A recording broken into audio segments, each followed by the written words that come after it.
And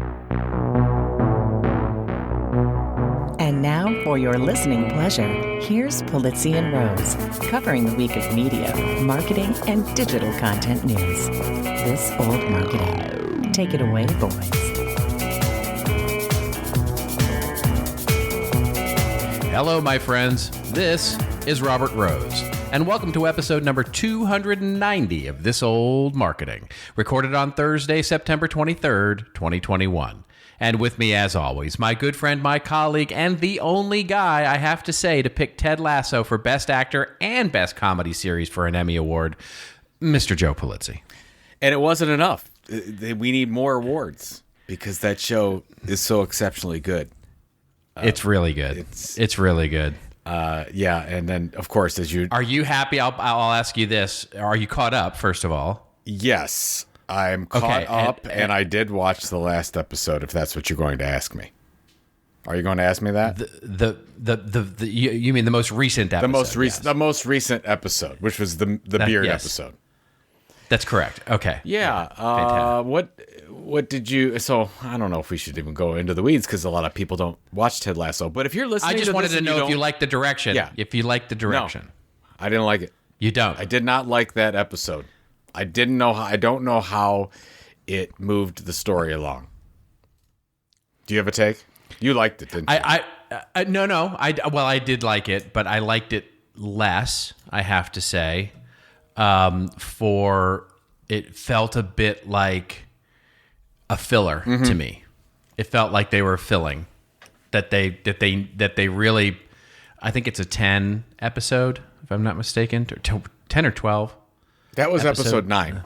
There's three more, 10, 11, 12. There's 3 more. Right. So I think it feels like very much, I mean, obviously we haven't seen the other ones, but it feels, if this goes the way I think it's going to go, it feels like they planned for 11, to make it tight, and they needed one more to make 12, and so they made this one. You might be right. Just a little side comment, because I just thought it was interesting. First of all, we're talking about Ted Lasso, the show, and if you're listening to this and you haven't watched Ted Lasso, I don't know what your problem is. Maybe because you don't want your Apple TV Plus subscription, which, by the way, you could pretty much get free.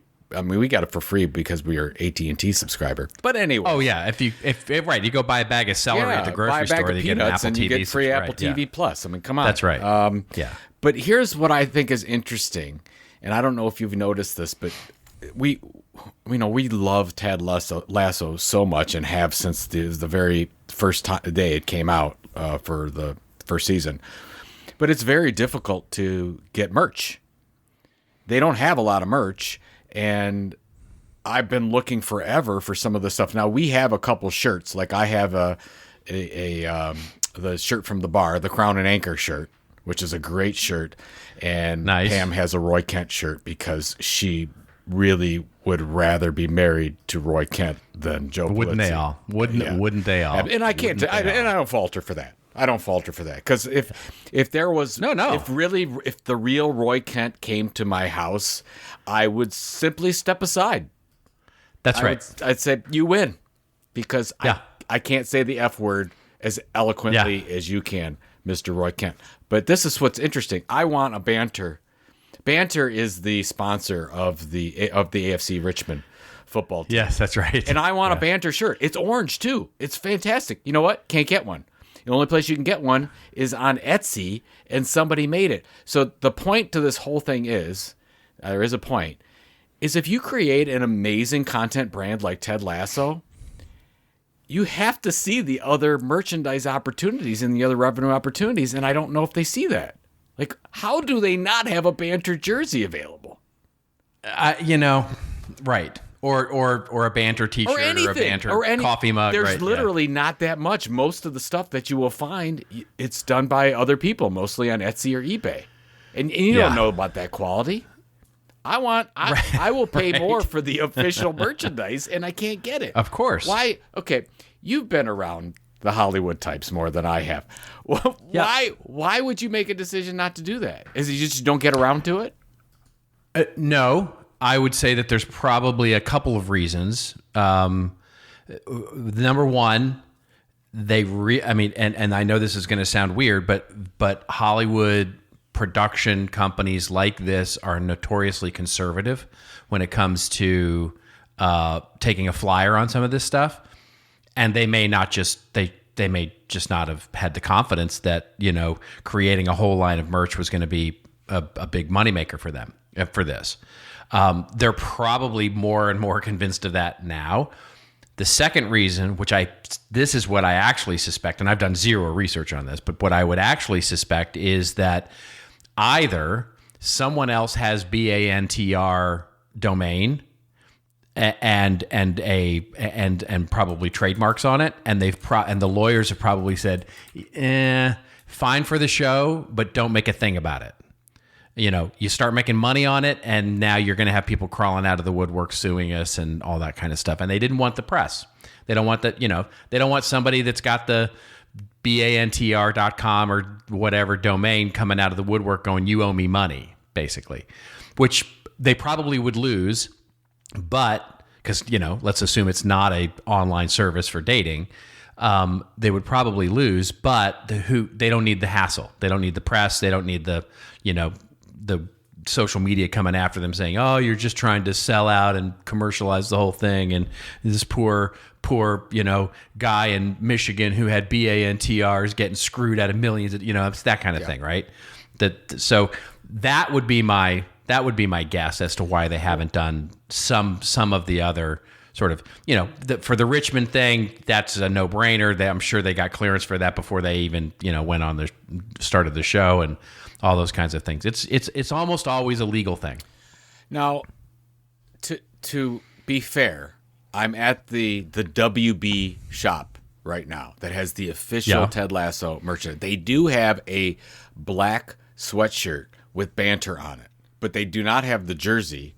And I guess what I would say is, there's nothing wrong with this merch, but it's very corporate. It's very like, okay, you get the mark. Some of the sayings. Here's the logo for the show. Put it on a shirt. Put one on your mug. Great, but I don't know. I think they're missing out on a huge opportunity. I think most people are going to Etsy. So, but they have last year's. All the jerseys available are last year's jerseys that they wore. They're not this year's jerseys. So anyways. Well, that's just them not being on top of their. Come on, peoples. I want to buy some merch. Yeah. Let's go. Anyways, it's just right? It's got me. Yeah. The bigger issue is, it's just gotten me thinking about, and we'll talk about it on the show, is the number of companies that don't think about the additional revenue opportunities associated with their content property, and just like, oh, I want more leads, or I think that if you're going to be successful, you have to think about multiple ways that you can generate revenue from any content property, like any great media company does, like Amazon does. Right. But I don't think, I think that it's interesting that you see marketers, content entrepreneurs are more interested in creating more channels of content than ways to drive revenue. Isn't that interesting? Yeah. Yeah. It is really interesting, that, here's the thing: the Hollywood companies, media companies, they don't. In many ways, they're just as lost is not the right word, but sort of feeling their way through this as all new product companies are into media companies. Figuring it out as we go, right? Yeah. So a lot of this, I'm sure, is. I'm sure they're having these same conversations, right? Well, should we? I don't know. Who should we get to design it? Oh, should we get a designer to design it? Call Sudeikis. He'll have a good take on this. And Sudeikis is like, look, I'm just trying to get my kids breakfast. Can we talk about this like next week? That kind of thing, right? You bring up this great point, because I was talking to you about this earlier, but I'm not going to mention any names. So let's just say that I just got off the phone with Coca-Cola. Wasn't Coke, but it was a pretty good size brand. And so I got off the phone, and we were talking about some not risky, but different type methods for driving revenue, and different thoughts about handling their content program. And one of the people on the call said that if we were, let's say in this case, Pepsi, we could do that, but we're Coke and we can't. And Right. I immediately was like, I think that you should be thinking like the underdog right now. I think that not taking the risk is risky today.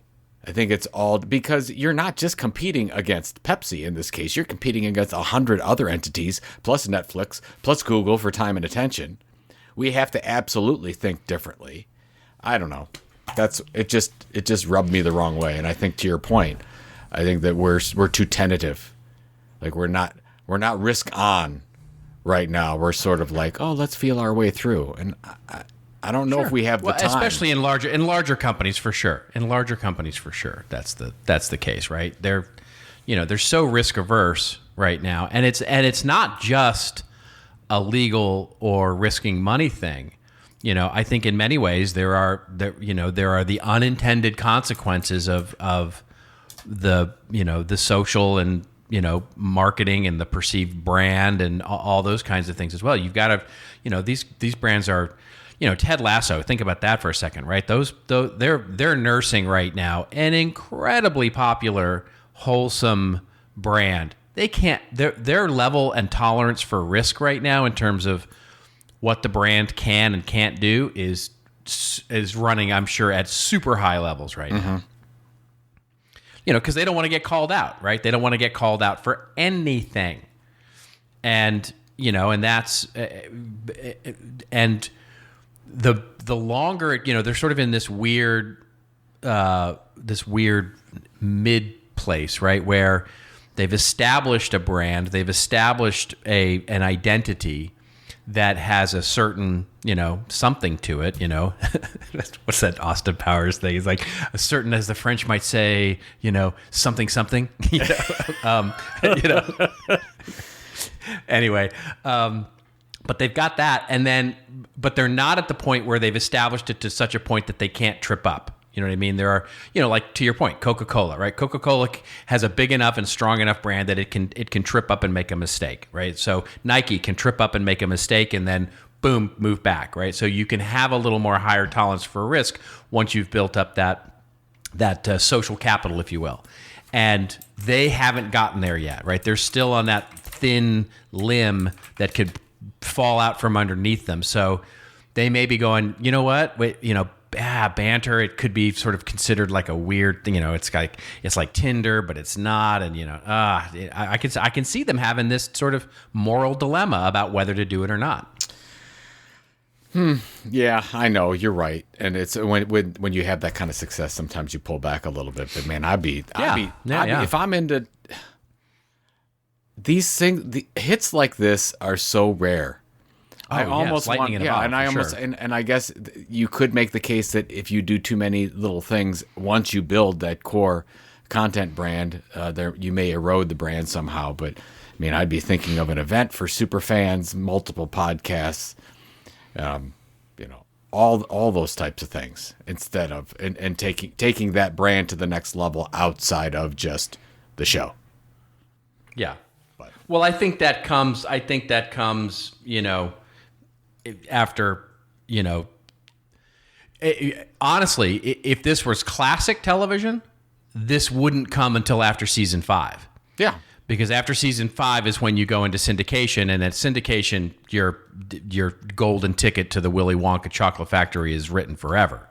And so that was always the goal in classic television. You got to make it to season 5, because as soon as you get to season 5, then then you have enough episodes. Basically, it's the total number of episodes more technically, but season 5 was typically when you'd hit it, that you're available for syndication. And when you get out to syndication, you're getting, that's when the ATM go burr, as it were. And so I don't know what it is in streaming anymore. There may not be such a thing, but I would suspect that where after season 3 or 4, you probably have enough at that point capital built up that you could start taking some more risks like that and doing like events and showing up to Comic-Con and all those kinds of things. I bet you didn't think that just one mention of Ted Lasso and we'd go on for 10 minutes about this. That's right. Nobody would have guessed that. Not at all. Should we talk about anything personally, or should we just get into Let's just get into the news. People know us well, and I'm sure it'll come up. Do they? I'm sure it'll come up. Do you they? know? Well, look here. Very quickly. Content marketing world. Yay! Both the Browns and Cowboys won. Yay! Now we can get to the news. There we go. How about that? Okay, fine. Go ahead. All right. Our first news of the show comes to us courtesy of Business Insider, the magazine that I absolutely love to freaking hate. Did you pay for access? I have now because of this show. I have. Are now you paid regular? for Like, access. are you a monthly subscriber? I'm just curious. I have to. You have to get the content. It's a business expense because I can do it on this show and all of that, but it's really effing annoying. So I'm on. to be So I'll quite tell you what frank. I did. So I wanted to read the story that you're going to talk about right now, but I couldn't read it That's right. because it was blocked, and I have to be a Right. subscriber to get it. So they have a Yes. deal where for the first month you can read everything for $1. So great. That's right. I'm on the $1 plan. That's where I am as And well. then but now you got to remember. To come back. This is what I do with all my subscriptions like this, and I go right to my calendar and I set for the day before it's going to renew for the real rate, which I think is $12 a month or something like that. Then to Correct. cancel it. So that this will be so all of our Business Insider stories for This Old Marketing, they have to happen in the next 3 weeks. Because after that, I'm not going to be able to read it again. Anyways, Right. That's right. Or you can sign up for $1 again. If they let me sign up for $1, that would be great. But I don't think they do that. I guess I could sign up under a different name, like Poe Jaluzzi or something. I don't know. Yeah. Go ahead. What do you got?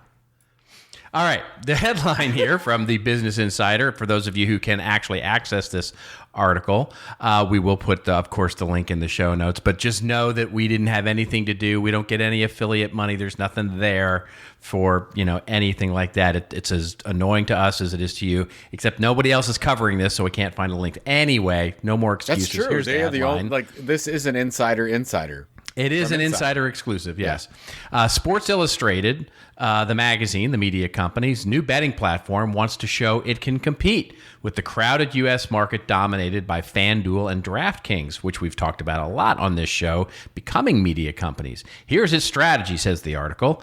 The article opens up by saying 888 Holdings and Sports Illustrated are trying to parlay. See what they did there, folks? This is the quality journalism that you get from Business Insider and your $12 a month. Parlay the legacy magazine brand into a sports book for a new generation of U.S. gamblers.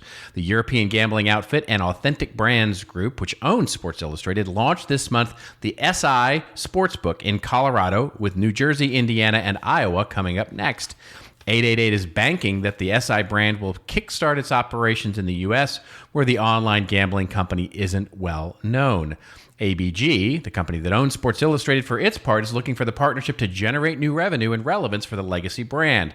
So the article goes on basically to talk a little more about this and about the guy who's going to be running this and all of that, and sort of some of the things that they're going to be doing here, and some opinion on it. But basically, that's really the story here. And it seems to me, and Joe, you correct me if I'm wrong here, that this is just Sports Illustrated going, we can license our brand for free money, and there we go. We just give, we get a revenue share. We have to lend our brand and our logo to this European company who wants to come in and create a sports book.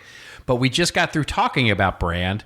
Does this damage the Sports Illustrated brand by starting to become associated with gambling? Well, that's a good question. I don't know if you could damage the SI brand at this point. Can you? I mean, when you look at, first of all, Sports Illustrated, one of the, if not the number one sports brand that's out there, but still struggling for relevancy, couple ownership changes going on. And when you look at what Penn National Gaming did and purchased Barstool, it's pretty good testimony to what's possible. Now, I don't know if it would have been better for SI to do this on their own so they could make more money, or actually partner with somebody from the outside. But I think it makes you question, depending on whoever you are, what business are you in? Like, Right. is SI in the sports gambling business? Well, I guess it depends on what their mission is. What do you always talk about? Is that Theodore Levitt that talked about the transportation industry? Right. Yep. Which industry are you in? The railroad industry or the transportation industry? I think it's. Yep. I think that what I love about what's happening with content creation today, it's getting everyone to question. Now that we have these audiences, maybe we just don't sell widgets anymore. Maybe we service an audience, and that audience has many different interests, and they'll buy many different things because we have that audience. And I think that's where the opportunity is. And I mean, even from look at the Penn National. So basically, we covered it on the show, but I think it's Penn National Gaming. They went and they wanted to do they owned just casinos, and they wanted to get into online sports betting. And before they did that, they went and bought Barstool Sports, which was owned primarily by Dave Portnoy, who is a large audience, big personality. And they launched their sports book. And it says in this article, which is hard to believe, that when Penn's Barstool Sportsbook launched, it spent zero money on external marketing, and it was a super success because they already had the audience. So I'm under the assumption that SI readers are also, in a lot of cases, are, online gamblers, DraftKings, fantasy people, right? Wouldn't you think? Yeah. So your audience is already there. I don't think it would damage it if it's done properly. And frankly, if it works, SI will go into a much larger, as you put it, total addressable market than they could possibly imagine by just covering sporting events in print and digital format, right? So, yeah, I think, I think there's a calculated bet going on here for sure, and I can absolutely see why they wouldn't do this on their own without testing it first, and this is a way to test it. Here's the thing. To me, Sports Illustrated, it doesn't immediately say gambling to me, right? Because to me, the Sports Illustrated audience, and let's not forget that they have like Sports Illustrated for kids, and they have Sports Illustrated. There's a lot of different sub brands off of SI here, and the thing that they're most known for, of course, is the swimsuit issue every year, and so it doesn't immediately lend it. I don't immediately as a target audience of that magazine, a sports lover who wants to read about players and wants to get the inside scoop, somebody who reads The Athletic, for example, and that sort of thing, and it doesn't immediately, when I think of that, I go, oh, it doesn't make me want to gamble more, right? In other words, knowing that Sports Illustrated is behind it doesn't really add a lot of it. The only thing it adds is familiarity. It does not add affinity in my mind.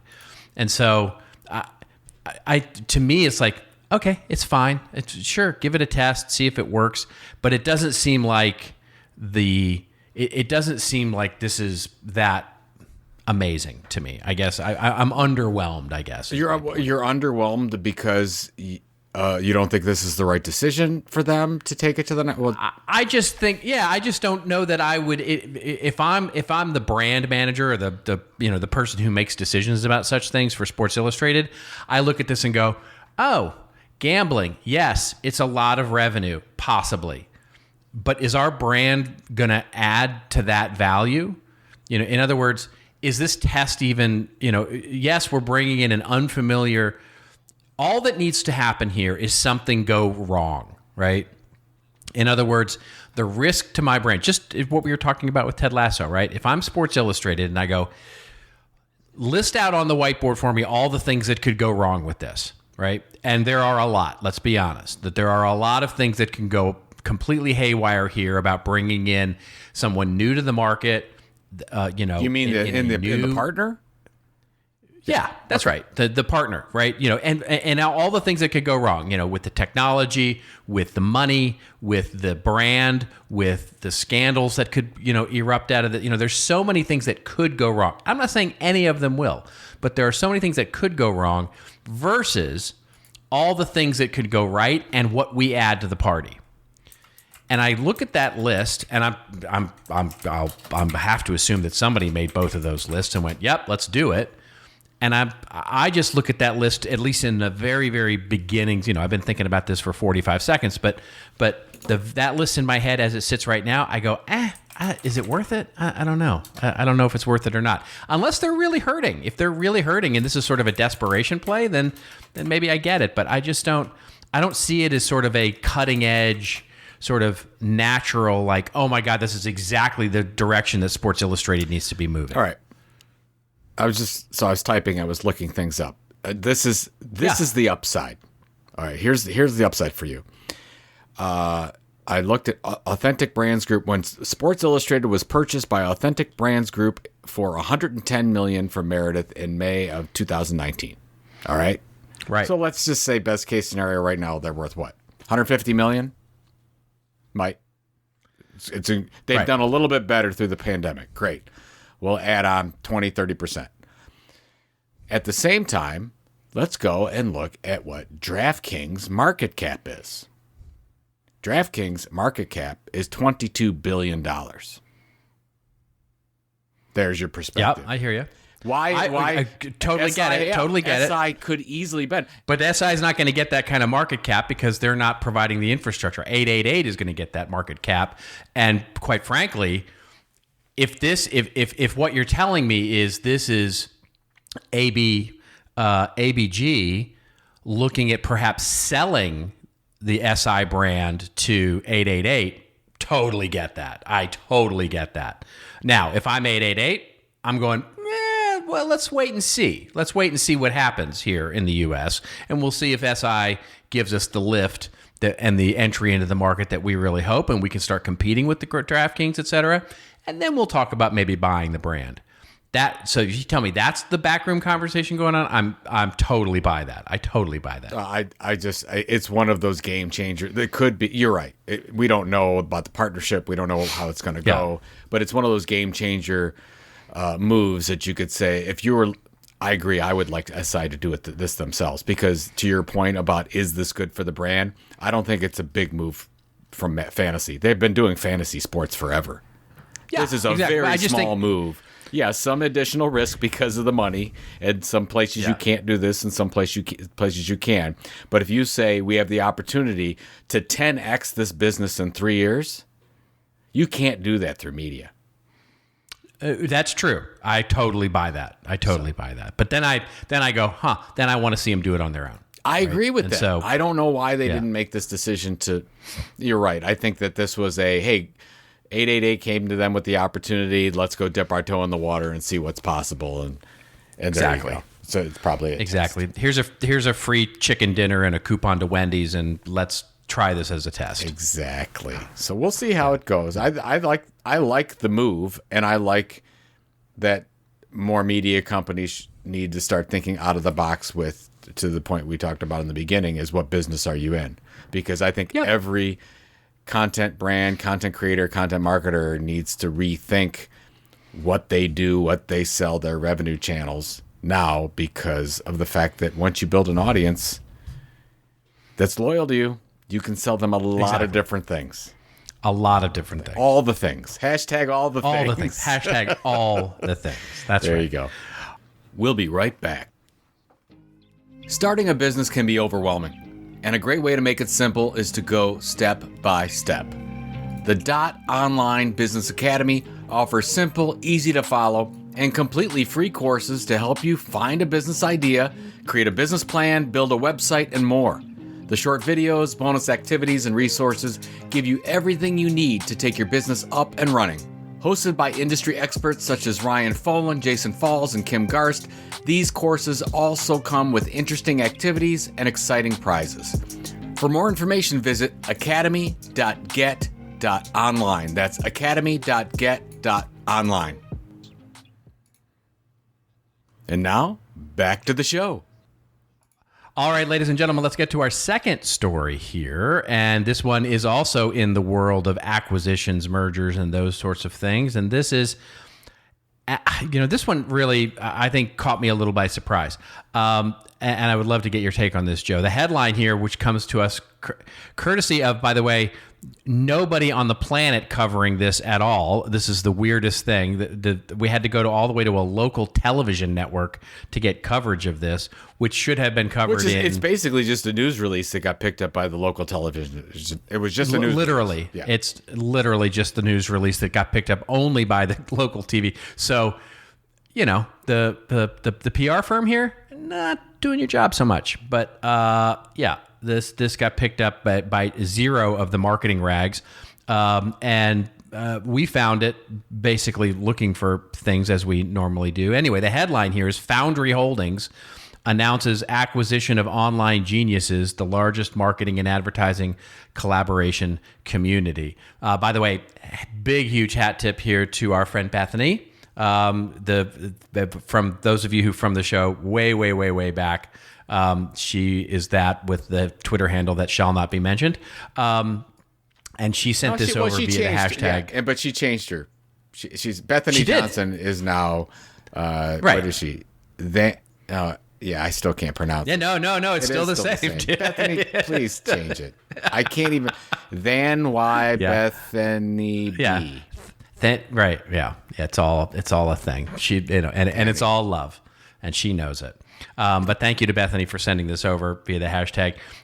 Anyway, the article opens up by saying Foundry Holdings, the digital community development firm, which you've never heard of because they don't deal in your business just as yet, announced the completion and acquisition of Online Geniuses, which you probably have heard of. Online Geniuses and its 35,000 member community will join Foundry Holdings' other industry-leading digital communities, including Procurement Foundry.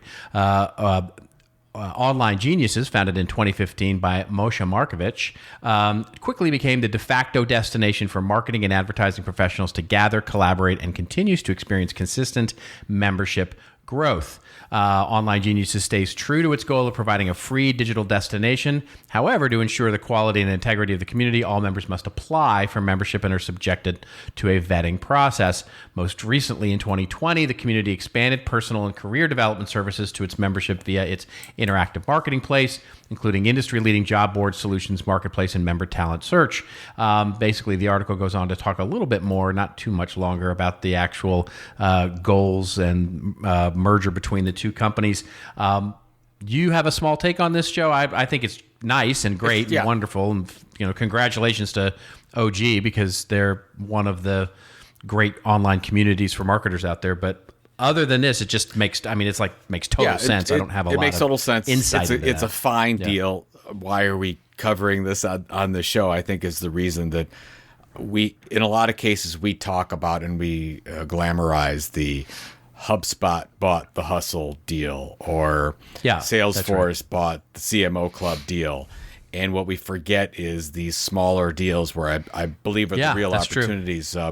My friend Scott McCafferty runs WTWH Media, basically in the machine design space. He's got a lot of publications and events in that area, and he's purchased a ton of these small little digital communities that are owner operated, that have a lot of members, and they haven't figured out their revenue model yet. And I think that if I'm listening to this and I'm looking for, let's say you don't have a lot of money investment to go after a big property, a defunct media brand, a competitor site, whatever, and you want to go ahead and buy that audience, I think that making a list of some of these small digital communities that are owner operated is a great place to start. Now, this is maybe a little bit bigger than most, but that's the same type of thing. This person, Mike Cadyo, he went ahead and that's the founder of Holdings guy. Whoever started the Moshe Markovich. So started this site and probably is happy, and Foundry Holdings is now happy because they found this little niche community. And I would be making a list. I would be making a list of where my audience, where my customers hanging out on these small little communities. Set somebody on your team to go find them, build relationships with them, and snap them up with a biscuit. My opinion. So seriously, There's your Twitter. There's your Twitter. Well, you instead of buying one big, snap it up with a biscuit. Instead of buying one large media property like HubSpot did, you could buy 10 small ones for half the price. So that's right. You could. But P.S. What the hell is your new avatar on Twitter? You just what the hell is going on there? Oh, that's Crypto Dads. Is that what that is? It's my new little favorite NFT community. And that's the Crypto Dad that I purchased. He's got orange hair and an orange beard, and he's got a pair of New Balance sneakers. There it is. Seriously, and the reason I want to support Crypto Dads, and I love what they've done. Basically, it's 10,000 individual. Did you buy a crypto? You bought. That's the one you bought. So I bought this one. Okay. This is mine, and part of the community. And basically, what happens is that you buy. It seems so stupid, but you buy a Crypto Dad, and then in about 3 weeks, you're gonna get a Crypto Mom, if you have a dad. And then once you have the Crypto Mom and the Crypto Dad, it makes a Crypto Tot. But what I love is the community is great because there's like 60,000 dads and some moms actually in this community, and it's very, very vibrant community. And I like how they built this up. Before launching the NFTs, they had a very large community first, and they just are doing great with merchandising, and the value of these things have gone up pretty significantly. So, anyways, that's my new Twitter avatar for today. There you go. Good for you. Oh yeah, I did not know. I thought about making my NFT, my Twitter avatar for a while. Maybe I'll do that. Maybe I'll have to do that. My Mona Lisa. You could buy. Yeah, you should buy a Crypto Robert. Crypto Rose. I like my Crypto Mona Lisa because she's throwing up rainbows and is holding a Dogecoin. So that's got to be worth a lot. You know, it's really not. It's really not. But it is actually makes me giggle every time I see it. That's good. Provides you joy. Yeah. It does provide me some joy. Yes, indeed. Perfect. And it did not cost that much. Let's move on to our next story here, which is a really interesting one, totally out of left field here. Again, with a company that you might not expect to be huge in the content marketing space, but actually doing some very forward-thinking things. The headline comes to us courtesy of Bloomberg. You see here, this is how the PR firm should be working to get coverage, is in the Bloomberg, not in the local TV. Anyway, McKinsey, the consulting firm, who I'm sure has an amazing PR firm, and the counselor to CEOs tries courting a new audience, says the headline, kids. That's right. The article opens up by saying, over the years, McKinsey and Company has advised corporate titans, world leaders, and storied institutions. Now it's pitching its expertise to an arguably tougher crowd, Generation Z. The management consulting giant has created 4 editions of McKinsey for Kids, online advertorials, I don't know why they can't say the word, that try to explain a consultant's work and why it matters. Kid-friendly topics include workforce automation and reducing food waste, and there's one about understanding the value of nature that features tigers, mangrove trees, and some well-paid engagement managers. That's a funny line. You're a kid, the first installment begins. You've heard of McKinsey. Maybe your parent even works here, yet you don't quite get what we do all day. You are not alone. There are a lot of people in our space. There's the jokes right themselves, folks. Anyway, the article goes on to talk about what the project is intended to do, which is ostensibly, without them saying it, a content marketing approach. One of the things that I found very interesting here, and it was sort of a throwaway line, is that McKinsey does this through their content studio, which is also the same group that produces their quarterly magazine, which of course is an amazing magazine that they produce, and their other content marketing platforms that they work on. So they have a whole content studio focused on content marketing. And this, beyond the McKinsey, magazine, this is their newest entree, which is for kids. What do you think? Well, first of all, hats off to the initiative, because it's definitely out of the box, outside of the box. It's definitely some risk on going on here.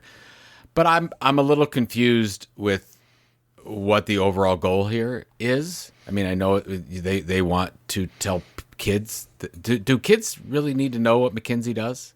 Is this for when they say kids? Well, when I they think, say kids too. It almost seems like they're targeting younger kids, but really what they should be targeting is probably college age students.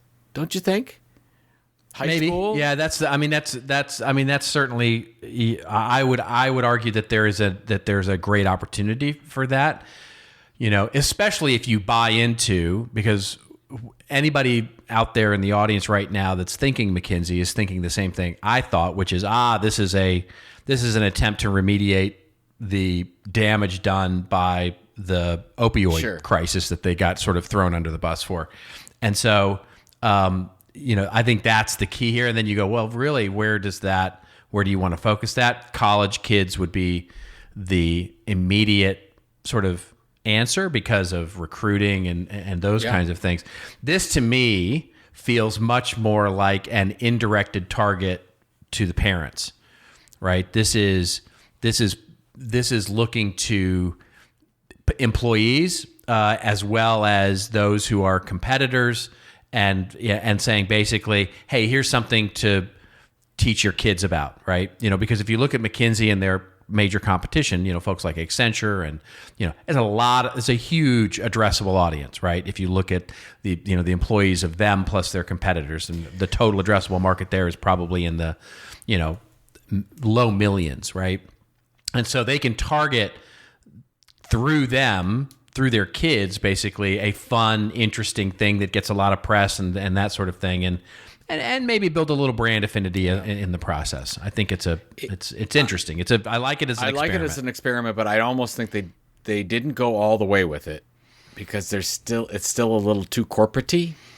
And I think they've inserted too much McKinsey into it, honestly. So I'm just looking at this sample. It's a sample slide from McKinsey for Kids series, which I still don't know what kids we're targeting.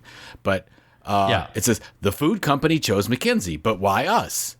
A lot of smart, curious people join McKinsey because they like helping people. So it's all about McKinsey, and then they go into the food thing.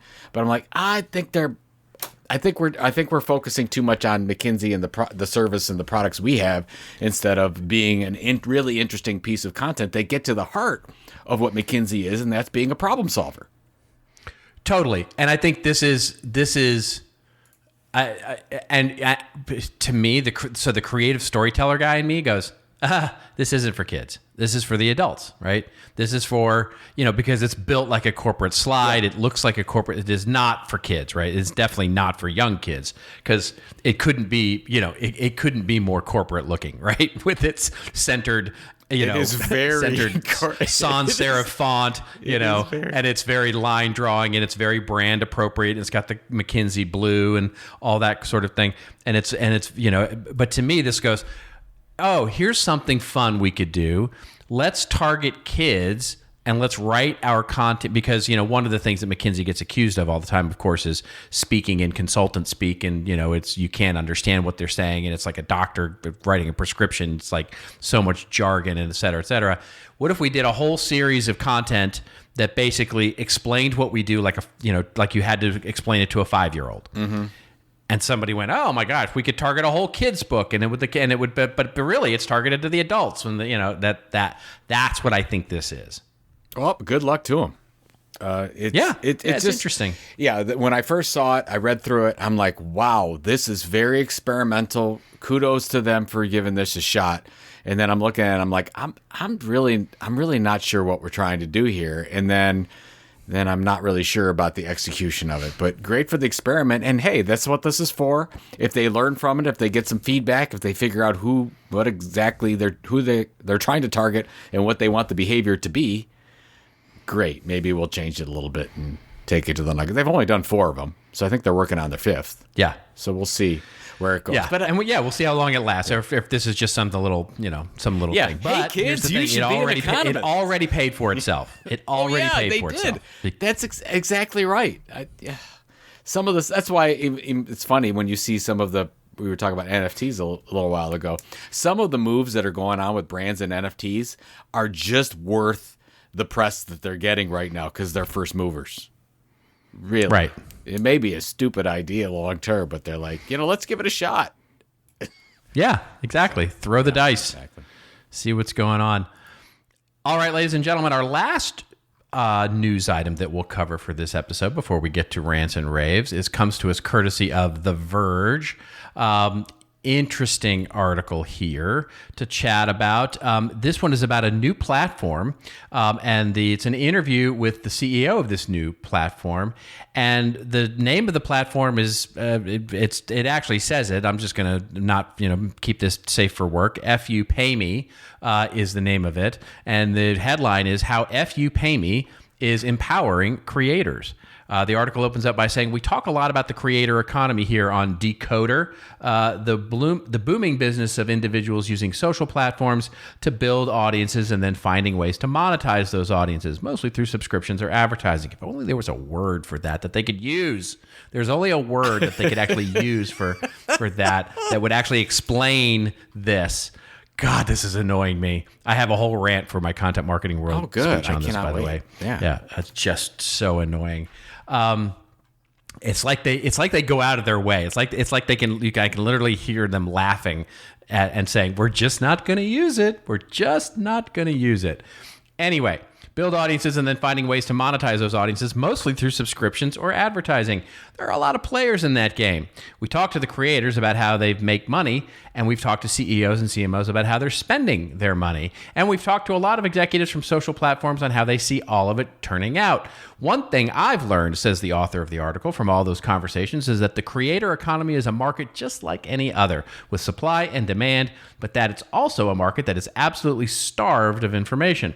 So today, I'm, the author of the article, talking to Lindsay Lee Lugren, LLL, which if she doesn't go by LLL, she should, the co-founder and CEO of a new platform called FU Pay Me, which is an all-time great company name. FYPM is an app for creators to review and compare brand deals, what brands are paying, what it's like to work with them, and whether people would work with them again. It's kind of like Yelp or Glassdoor for influencers.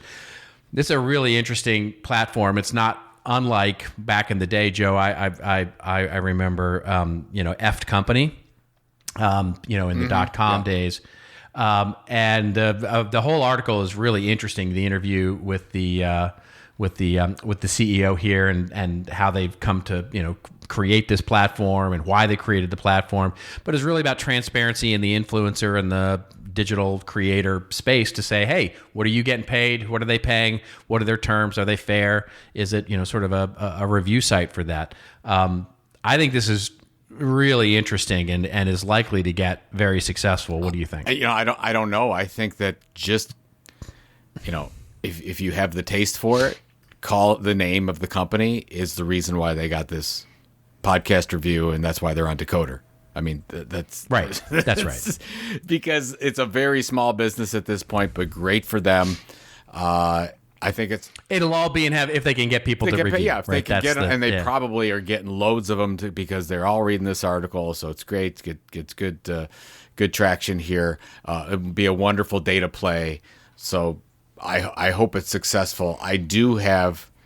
I can't. How you have your own pet peeves that you're going to talk, like right off the bat with this thing. I know you're talking about it should call it something, but he says right in the beginning, we talk a lot about the creator economy here on Decoder, the booming business of individuals using social platforms to build audiences and then finding ways to monetize those audiences. Why do you always have to say they use social platforms? The information does the same thing too. It's like you can't have a business model around content creation unless it involves a social media platform. That's what's frustrating me. We should focus on the real core to making this whole thing work are the people and the companies that are doing it. It's not necessarily that they're leveraging Twitter or any other social platform. I don't know. That's my pet peeve. Yeah. I mean, they do. I mean, the second half of that sentence basically then says mostly through subscriptions or advertising. But I totally feel your pain, right? Which is, it seems that you can't mention content marketing without mentioning, but you have to, promote and do things, and build huge infrastructure on social media, right? In order to do that. But you don't have to, which you absolutely don't have to. You don't have to, right? You don't have to. And the interesting thing to me is that it's almost, this is the thing that really grinds my gears, as Peter might say, on Family Guy. which is every time we hear about this, it's always like this new kind of this model. This is less true for the creator economy thing, which is a little bit, newer, certainly in terms of, giving it a name and all of that. But on the other side, when Adweek, Ad Age, The Drum, all these publications start covering off, the newest, coolest, somebody has launched a television, program, and this company, this brand is experimenting with a content studio. And it's like, it seems so novel and new and weird. And, aren't they fascinating because they're so innovative and new? It's like, no, you're late. You're late to this party. And good for you that you're doing it, but you're not novel. You're not new. You're not innovative. You're actually late.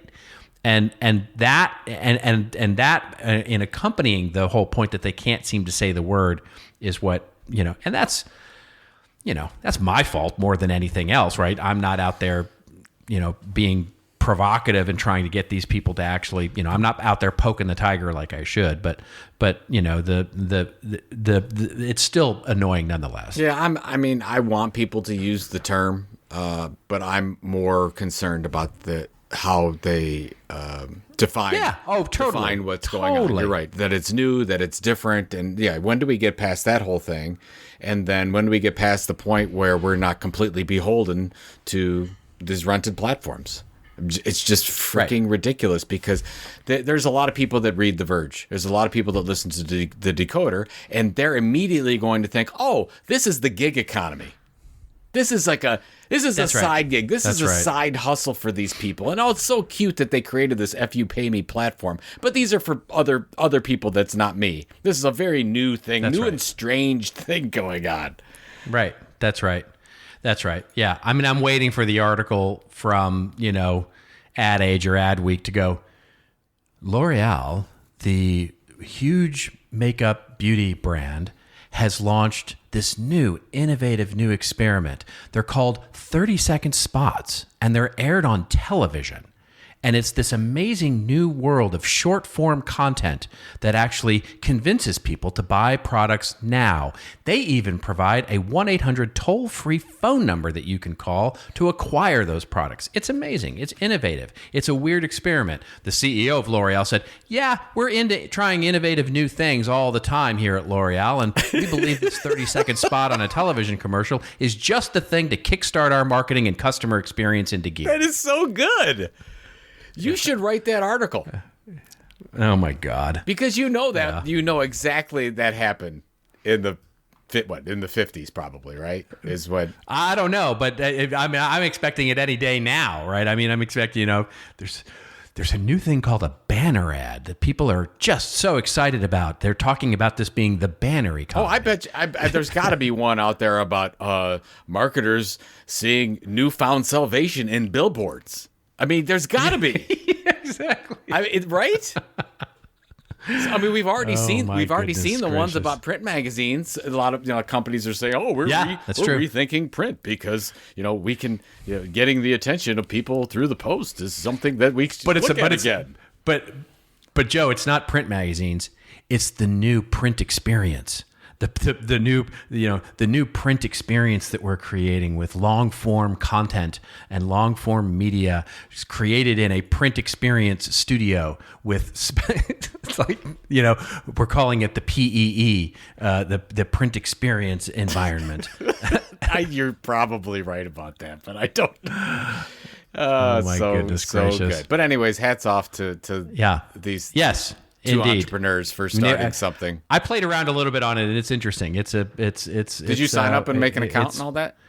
I have not signed up yet, but I did go look at the website, and it's not a huge website, but there's an FAQ that I went and looked at and all that kind of stuff. I actually am going to sign up just to see what's going on. Yeah, good for them. Yeah, it'll be interesting. Yeah. They probably will be successful. So. All right, ladies and gentlemen, it is now time for your favorite part of the show, which is our rants and raves section, when Joe and I go off on a little bit of a rant or a little bit of a rave over something that makes us feel, well, like this last episode of Ted Lasso, or like the first part of Ted Lasso. I'm hopeful. I'm ever hopeful. I'm hoping they're toying with my emotions. Well, it did end up. I mean, for those of we're not giving anything away. It did end up fine. No, it was just it ends up fine. wild Everything always ends up fine, which is it was an interesting experiment. Yeah, and it was an experiment, wasn't it? And I'm really interested to understand why they did that. I'm sure we'll learn at some point. Exactly. I'm hoping they put it into context for us. Do you want to go first, or shall I go first, or what do we got? Okay. If I can find it. Oh, I did. I was looking for it before the show. Couldn't find it. Couldn't find it again. So this is from the information, and this is just a little kudos to some of these companies that are doing this. This is the Information's Creator Economy newsletter. Kaya Yurioff is the author of this, and so basically, if you're not familiar with the information, they cover different business categories. A lot of them are around marketing, and they have one specifically to my favorite term, the creator economy.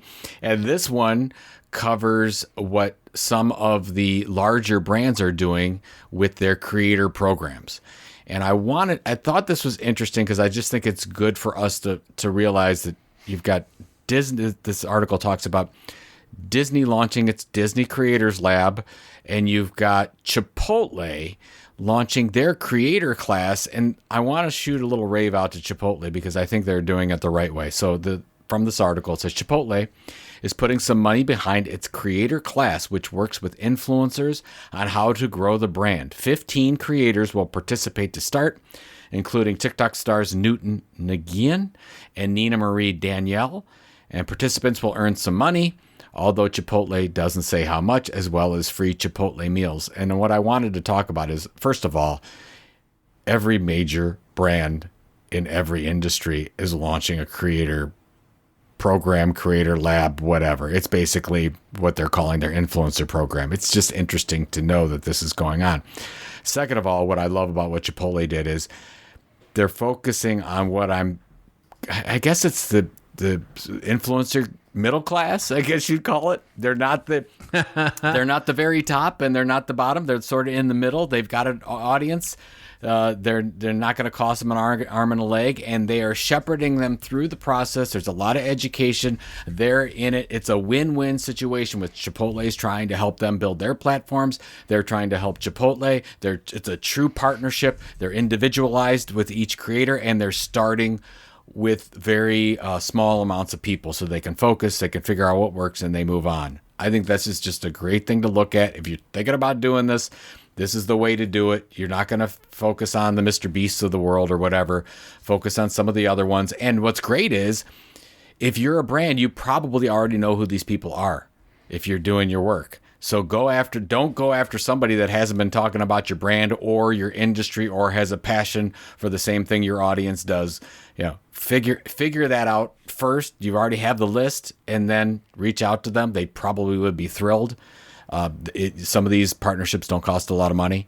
So, and then the article goes on to talk about Hollister's doing their own thing. American Eagle's got their own thing. So I guess it's cool to be doing this kind of stuff now, but I like Chipotle's the best especially because they're limiting it and they're figuring on this, putting their money on this middle class influencer basis. So that's my rave for the week. That's fascinating. Yeah, it is amazing. It is, and it's really, it's nice to see someone actually focusing in not on the, basically democratizing it a bit, right? And sort of looking at that middle tier of influencer, because it's sort of like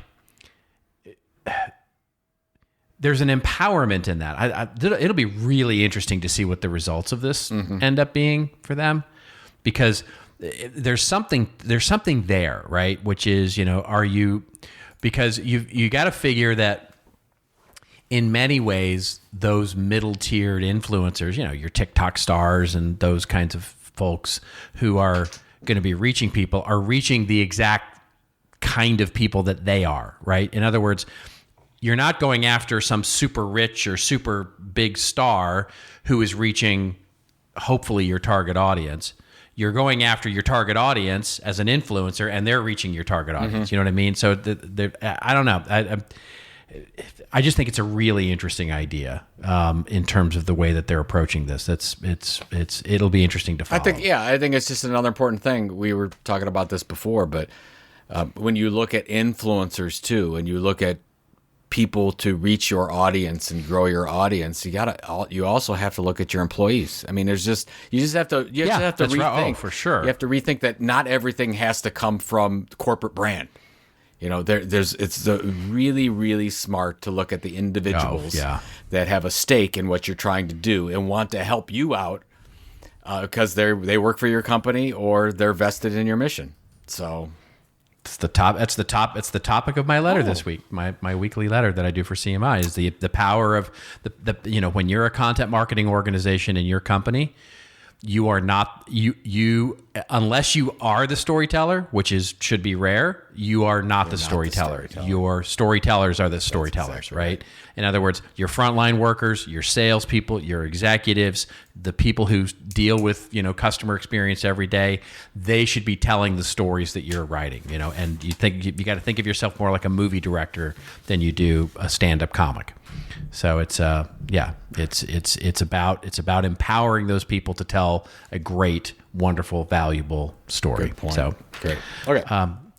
Okay. So I have I don't know whether it's a rant or a commentary or whatever. It just caught my eye from Marketing Dive, which is where we'll link to. And Procter & Gamble's Pritchard once again makes a call out to the industry, as it seems like we report at least once a year on this particular show. Someday Mark's actually going to do something about all this stuff that he keeps calling out. Oh, he said that part out loud. He wasn't supposed to. Anyway, P&G's Pritchard calls out Sisyphean. They actually use the word Sisyphean in the headline, which is fun. Challenges around improving measurement.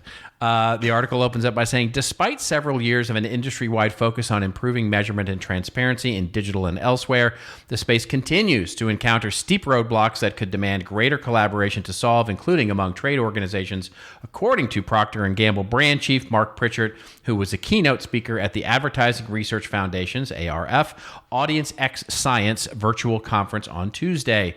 4 years ago, the need for more accurate and transparent measurement was a part of a speech that Pritchard gave in which he issued a stark challenge to digital media vendors. Clean up the supply chain or risk losing the packaged goods giants' dollars, he said, not really meaning it. Oh, no, the article doesn't say that. I added that comment. Anyway, the article goes on to talk about the challenges right now in the measurement space, and this is especially true as they are looking at it in the TV sort of display media space. And they talk about that measurement right now is in a big mess. It's in a, so we didn't actually cover it on this show because it gets a little inside baseball, but Nielsen, the sort of TV ratings company that has been around forever, lost its MRC accreditation, which, for those of you who don't work in television or have never worked in television, doesn't mean anything to you, but it's a big deal. It's a big deal to lose the MRC accreditation. And they actually asked to be relieved of that accreditation because they're trying to revamp things. And so for television ratings, honestly, there isn't anybody. There really isn't anybody who's providing accredited third-party certified television ratings. So right now, we're kind of working on, this is what we think it is. But that's no different than the way it's been for the last 50 years. It's just before there was theoretically some accreditation agency, MRC, sort of saying, yes, what they're saying is accurate because we audit them and we do those kinds of things. Anyway, without that, there really aren't standards. Then there's the whole third-party cookie thing that's going on and the inability for the IAB and the ANA and all of these other groups to sort of get agreement around that. The digital measurement, the television measurement, radio measurement, it's all in a big state right now. And what Pritchard is basically saying is that it needs to get fixed again. And so, I won't continue to be snarky about that, but I mean, it would be nice if somebody actually, if they would actually not just yell about it, but actually do something about it. Because The interesting thing to me is that we are in no different of a place than we've been in the last 50 years. Marketing has always been impossible to really put our finger on. And I'll say it like this because at toward the 3/4 of the way through the article, Pritchard is quoted as saying there's 3 things that he wants, that he believes would be sort of the ideal here. 1, quality of measurement underpinned by an independent third-party accredited verification. Okay, well, we've had that. We've had that forever with digital and the IAB. We've had that forever with the MRC and television. We've had that forever. It didn't give us better measurement. 2, he says, embodied by a clear understanding of shared rules. Good luck with that. I wish you the best of luck with that, but in the history of marketing, that has never happened, and don't see it happening anytime soon, certainly in the environment we're in today. And really trying to strive for that full understanding of consumer behavior, of course. And then the last one he says is it needs to be cross-platforms because the consumer doesn't experience our brands and communication in one particular platform or medium any longer. They experience it across multiple, including digital video, television broadcast, digital, online, et cetera, email, and all those kinds of things. So he's basically asking Santa Claus for a unicorn here, which is never going to appear. And this is the problem I've seen with measurement and trying to come up with these standards of measurement, forever, which is they don't exist. They can't exist because things are changing in too fast of a way. And quite frankly, as privacy and our desire to have more consumer privacy and not share the data that we're creating, the only way this becomes a reality, the vision that Mark Pritchard sort of outlines here, is if we believe that walled gardens like Google and Amazon and Facebook are good things, ultimately.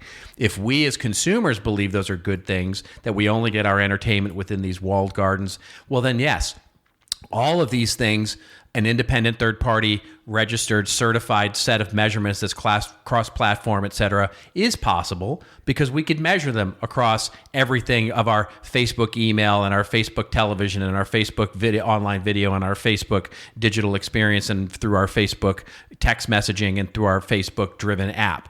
All of that would be possible, but nobody wants that. There's no brands don't want that. Consumers don't want that. Even the companies, I have to imagine, at some level don't want that.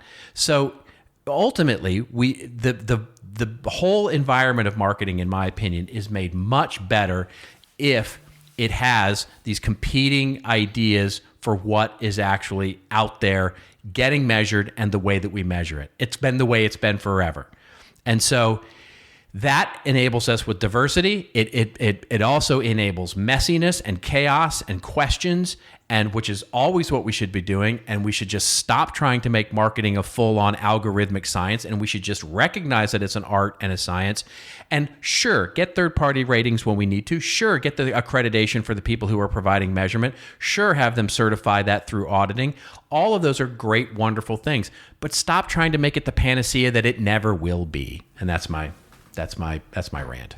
Well, I was imagining music behind you as you were doing that. That was beautiful. Yeah. Anything with Mark Pritchard just gets your panties in a bunch, I'll tell you. Well, it just, he often gets thrown up as sort of the poster child of the complaint of the industry, from the brand side, whether it be trust or algorithmic or programmatic or all those kinds of things. And he is a smart man. He is a very smart, brilliant man and has done amazing things at P&G. And, but I see little action, right? I see, it's like, it's one thing to continually point out a problem. It's another to try and actually offer solutions to fix it. And, and I know he serves on different groups and has done things with Google and has tried to do things, but it's what is it we're trying to fix that I think is the real question there. Anyway, he doesn't bother me necessarily. It's just the sort of noise, it's almost like, oh, we're trying to fix the gambling going on in the casino, and oh my gosh, the gambling going on in the casino. We're making so much money from the gambling in the casino. How do we fix it? Great. Oh, I'm so worried about fixing it. Yeah, that's great. Hey, we have Content Marketing World coming up this week, correct? We do. Yes. Oh my gosh, I'm flying to Cleveland on Monday. I hear you're speaking. I know I'm speaking. It's a rumor. It will be good. I know it's going to be a little bit different this year, and we're going to be working around some obstacles, but it will be great seeing everyone and doing our thing best we can. But I'll definitely be sharing a drink with you in person, sir. Probably many It drinks. Probably absolutely will be multiple. great. Multiple beverages will All be the had. drinks. All the drinks. That all hashtag. No, I all gotta the take things, it. I gotta take it to Whistle sure. and Keg, which is right. Oh, I'm it's in. right downtown. Oh, It's I'm the kind where definitely you in. give your credit card and you get a wristband, and they've got 50 different beers, and you just could go up and try them all. You can have a full beer, half a beer. They've got wine and ciders and all kinds of stuff. I love it because I'm like, oh, I want 3 ounces of that, and then 3 more ounces of that, and then maybe 12 more ounces of that. So, anyways, yeah, There it is. great. There it is. Fantastic. Well, I will see you on Monday. And by the way, Monday, just going to throw it out there, Monday Night Football is the Dallas Cowboys and the Philadelphia Eagles, and you know where I will be. So I will be in Cleveland watching that game somewhere. All right, ladies and gentlemen, that is it. We are signing off. And if you want to get all the goodness of this wonderful podcast show notes, here are rants, see the links that we point to, or dive into any of the other 289 episodes, why don't you just get on over to our website at thisoldmarketing.site. We want to thank the really, really good folks at Radix for powering our .site domain. And if you want your own .site domain, you should get over to Radix and get your own .site domain. There are plenty there to choose from. Your product, your brand name, I'm sure, is probably still available. And until we meet again, just remember, folks, it's your story to tell. Tell it well. We'll see you next week from Cleveland on This Old Marketing.